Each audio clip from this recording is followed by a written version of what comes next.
I came back in time to seek counsel from a man of God. Counsel?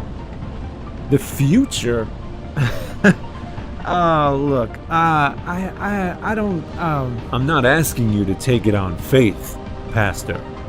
I'll take you into the future with me. I'll show you myself, and then I'll bring you back to the here and now, where you belong. We desperately need your advice. Can we go now?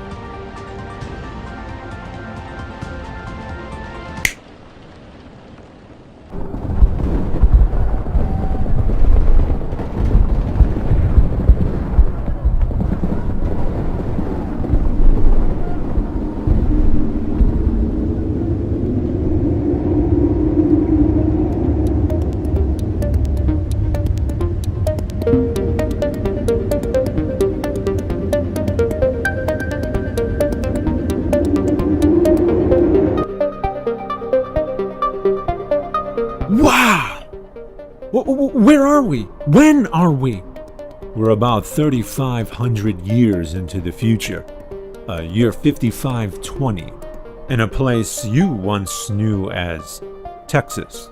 Texas? It seems so primitive. Most of the world is, compared to your time. What happened? War, starvation, disease, you name it, it happened. My God! That's why we need you, Pastor. You see, we don't know what to do. About what? In particular? Well, from a moral standpoint, we're at a loss, Pastor. You see, we embraced moral relativism long ago, but there are those of us who question whether that was a wise course of action. Question whether that was actually what led us to these trying times. So we came back and retrieved you because we seek the advice of someone who believes in moral absolutes. Oh, well, in that case, I'd be more than happy to advise you. Subjective morality is foolishness, and I'm willing to bet it is almost certainly what led you to whatever tribulations affect you right now. Very good. That is our dilemma. That village over there is filled with all kinds of people. What about them? Look to the horizon over there. Do you see that band of marauders in the distance? We have the ability to stop them from what they're about to do, but we are uncertain if it would be moral to interfere. You see, they're going to attack the people in that village and utterly slaughter them. They're going to kill most of them. They're going to kill children, toddlers, and even babies. They're going to plunder, pillage, and rape. They will take some people as slaves. The rest will be killed. And then they'll burn that place to the ground. Should we stop them, Pastor? Or should we leave them to this awful fate? A wise man of my time once said that the only thing necessary for the triumph of evil is for good men to do nothing. So we should stop them. Are you saying that would be the moral thing to do? Yes.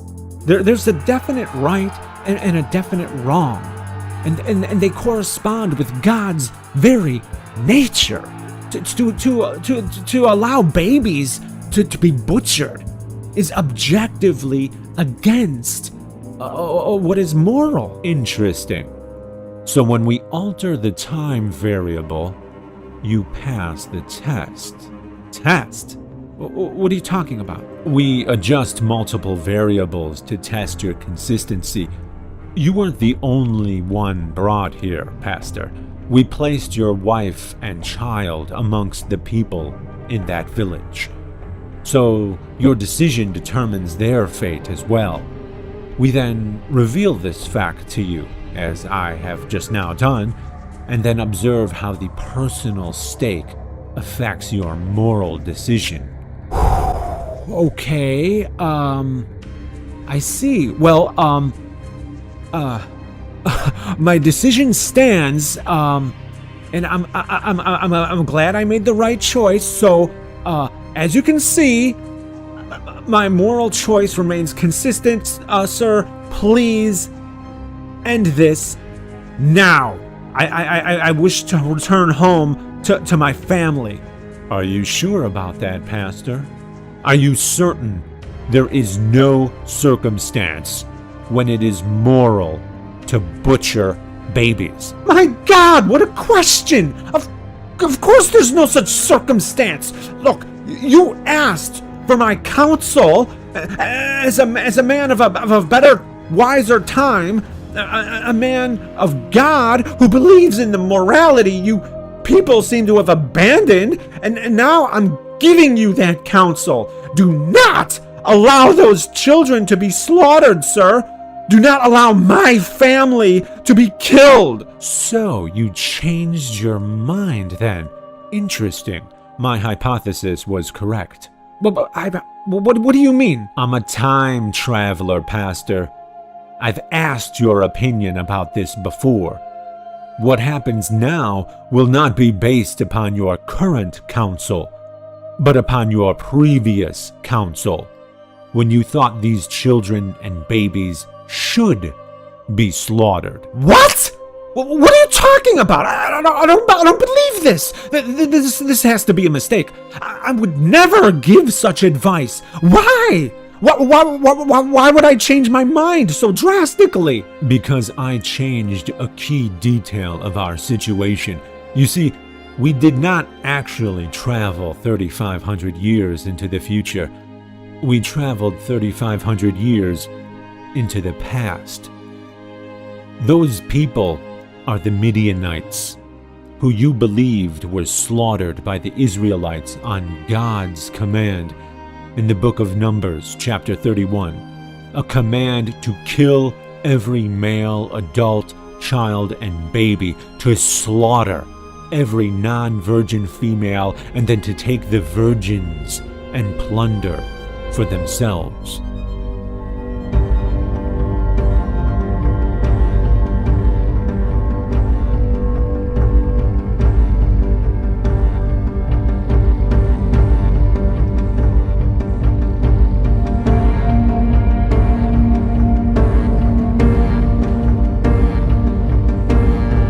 Sorry, you cannot interfere.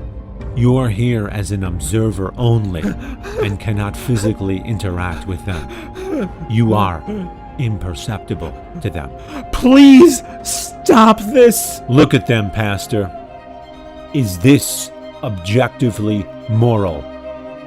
I was with you amongst the people in your congregation. Long ago, you were asked about this. You told us that this was justified because the Midianites convinced some of the Israelites to believe in other gods. But is that not what all religions do? Do those who proselytize deserve to have their children butchered? You come from a time and place that values freedom of religion, so which is it? You told us that God commanded them to slaughter these people because they led God's people astray. But isn't that exactly how terrorists justify their violence? Look at them. You told us that the slaughter of these children was a gift to them because it sent them straight to heaven. But is that not a justification to kill every child? You told us it was not rape because the Israelites married their captive women. But do you think women so freely desire to have sex with the men who killed their families? You want me to stop it now that it's before your very eyes, Pastor, now that it's your family. But when it was just in your holy book, you said it was okay, and you were so quick to make excuses for it. Watch as they kill children, blameless children, your child. And then remember that you yourself already justified it. all while claiming to have the moral high ground, an objective moral standard rooted in God's nature. Watch! If you can justify this as moral, then what can't you justify, Pastor? Your disgust and shame and horror right now is born of a moral direction that emerged not because of your religion, but despite it. Please stop it. Listen to what I'm saying now. I don't give a damn what I said in the past. I was making excuses before, but because I wanted to keep believing, but because I wanted others to believe. But this isn't right. Take my counsel now and stop this. Other people gave a damn. Other people took it to heart, Pastor. Your words affect people.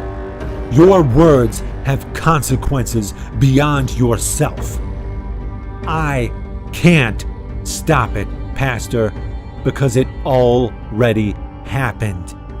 You can't change the past.